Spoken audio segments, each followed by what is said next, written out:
ካሜራ ላይ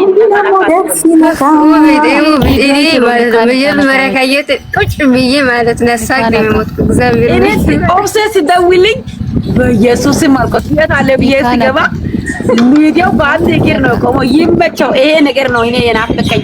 ይመቸው አቃጥላቸው። ፀጉሩ ተሰርቶ ሌላ ሰው ሆነ መጣብን። ጉድ እኮ ነው። የሩታ ተደጋፊዎች ማለት ነው ደስ ብሏቸው ገስ እየሰሩ ከዛ ደግሞ እንኳን ማመጣው ሰይ በቃ ከኛ ጋር ልክ ተያይዟል እያሉ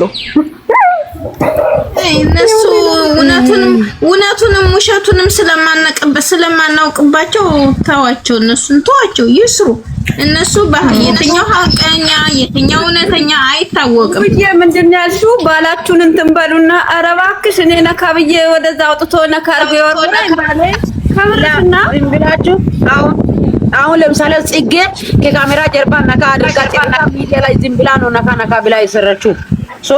ነካ ማለት ከፈለጋችሁ ስም አንቺ ውቢት ማለት ነው። አናካክታ እንዳትወስዱ ወደ ወንድሜ ጨዋ የወለደው የጨዋ ልጅ ነው። እናቴ አብሪሽ ስስቅ ይስቃል። የሆነ ነገር ከተነሳበት የዛ ቦታ ላይ አይገኝም።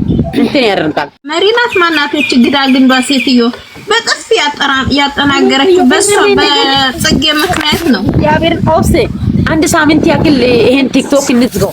ጌታን እኔ አስጠልቶኛል። የነዚህ ጩኸት፣ የነዚህ ክርክር፣ የነዚህ ስድብ ስታጠሉ ነካናካ ያልቆጥ በይ። አሁን ቪዲዮ ሊለቀቅ ነው። ነካናካ የሚል በቅርብ ቀን ብሏል። ተማምቶ ነው የሆነ ነገር ማድረግ የሚችለው። ግን እዚህ ስሚው ቤት አሁን ማለት ነው ስሚ አብረሽ ኦዲዮ የሆነ ስህተት ከሰራ ይቅርታ ብሎ ነው ብዙ ነገር ነበረ።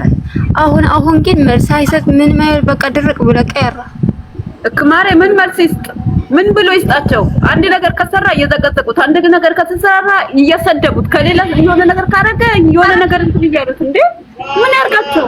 እነሱ ስለዘቀዘቃቸው ውጣ አለች። እንደ ሸንኮራ አገዳ ተጠቅማ ጭምቅ አርጋ መጣ። አሁን ዴቭን ይዛ እሱን ደግሞ አስወጡት። ካሜራማን ሩታ ነበረች እዛን ጊዜ እኔ ልንገርሽ ካኮት ይበሰጨዋል ከተጎረፈው ያወጡባቸው። ግን እግዚአብሔርን ያብራቸ እንደሚነቁ ብዙዬ ብቻ ናት ያልተያዘችላቸው እስካሁን።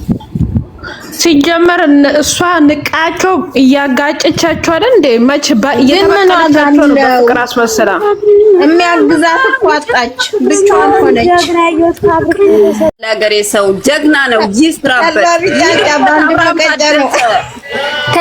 ተይ ሰላም ጀግና ናት ወይ ተይው። ጀግና ነው። አዎ ጀግና ነገር ሲሰራ ጀግና ነው ስትሉ ደግሞ መንገድ የዛሬው ማስታወቂያ ነው። የዛሬውን አታስገቡት ከነሱ ጋር። የዛሬው ትክክል ማስታወቂያ ነው። አብርሃም የፀጉሩን ማስታወቂያ፣ ጽጌ ደግሞ የፋሽኑን በቃ ሰላም የአተራማሽ የሆነ ወንድን ስለሰጠን እናመሰግናለን። የሁላችሁ እንገራችሁማ በማርያም ባለፈው ሳምንት ታዳቤ ዝም ቦቶ ባፏ ውስጥ ሲገባ ዛሬ ባንድ እግሩ እኮ ነው ታቆመው። ባንድ እግሩ እናቴ ትሙት ይመቸው ጌታ